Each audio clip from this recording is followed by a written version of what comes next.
Bonjour! Bonjour! Vous êtes motivés? J'espère que oui, car aujourd'hui on va voir 10 autres expressions idiomatiques que vous pourrez utiliser pour parler comme un Français.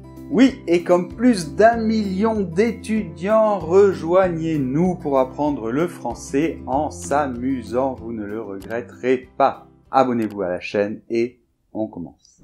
Et on commence par la première expression, c'est avoir un poil dans la main.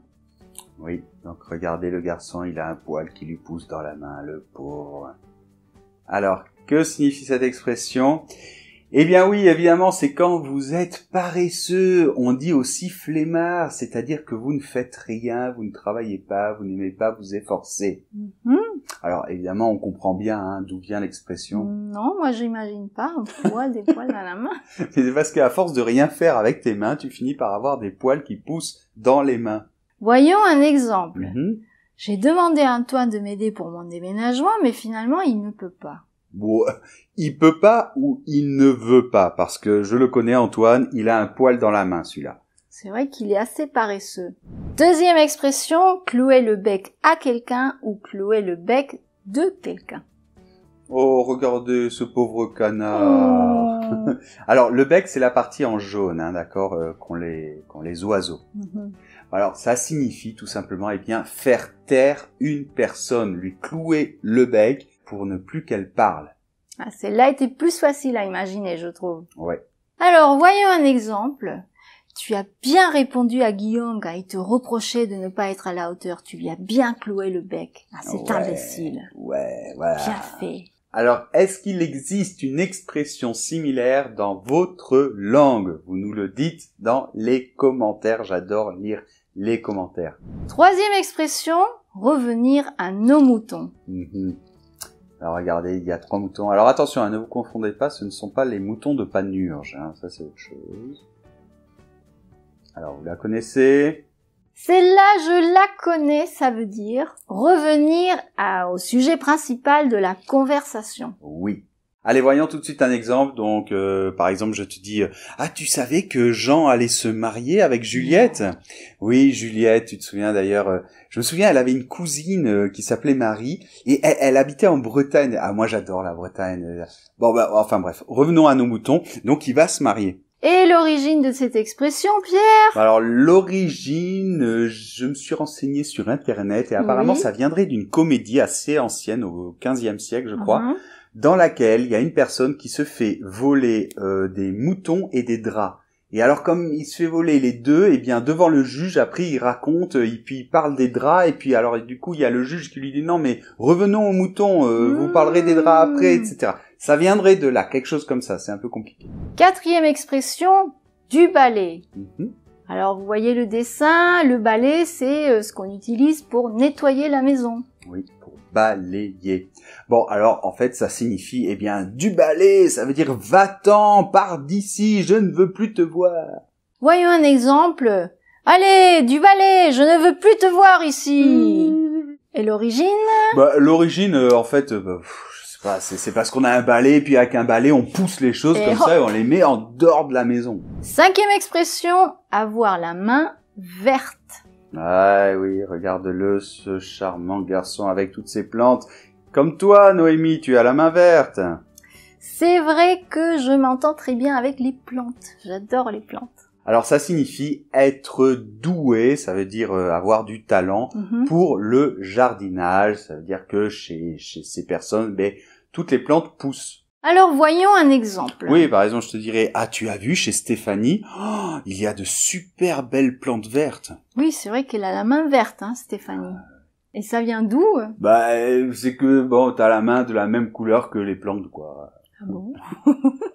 Sixième expression, être au ras des pâquerettes. Celle-là, on l'avait postée sur Instagram et les gens avaient eu du mal à la comprendre. Ouais. Donc justement, une raison de plus pour l'expliquer dans une vidéo. Alors, ça veut dire quoi ? Être au ras des pâquerettes, ça veut dire, les pâquerettes, c'est petit, donc on est très petit, et ça veut dire en fait d'un niveau vraiment médiocre. Ça peut être souvent intellectuellement, ça veut dire que c'est vraiment d'un niveau minable, très bas intellectuellement. Oui, en fait, les pâquerettes, ce sont des petites fleurs, un peu comme les marguerites, mais très petites. Oui. Donc elles poussent bas. Et donc quand on est au ras des pâquerettes, on est tout petit, tout bas. Bon, le mieux, comme toujours, c'est de voir un exemple. Je m'ennuie dans ces réunions.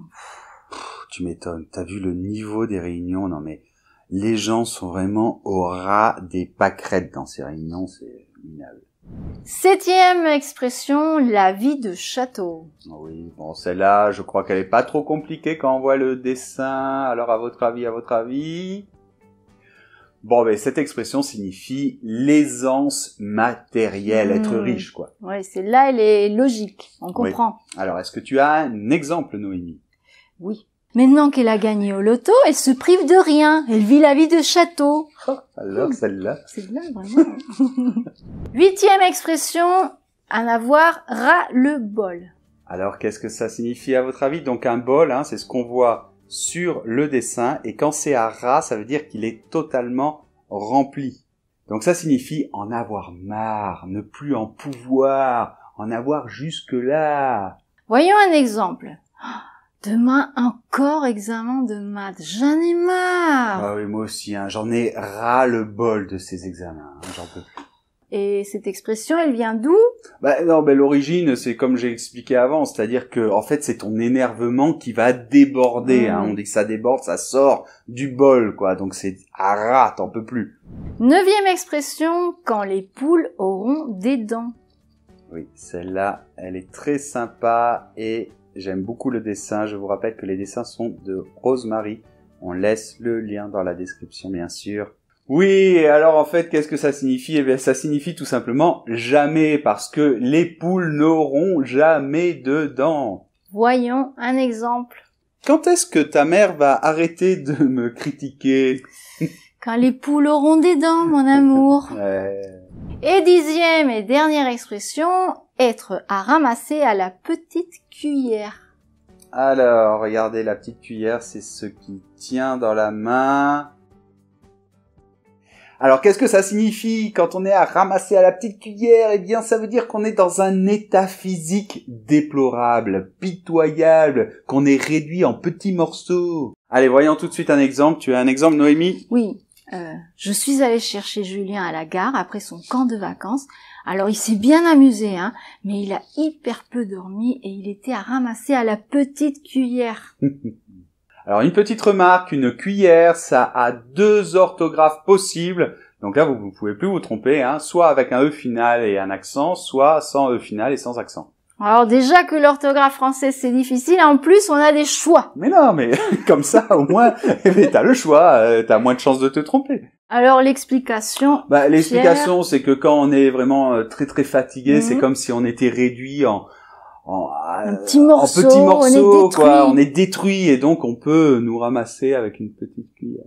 Voilà les 10 expressions, j'espère que ça vous a plu et que vous n'êtes pas à ramasser à la petite cuillère après toutes ces expressions.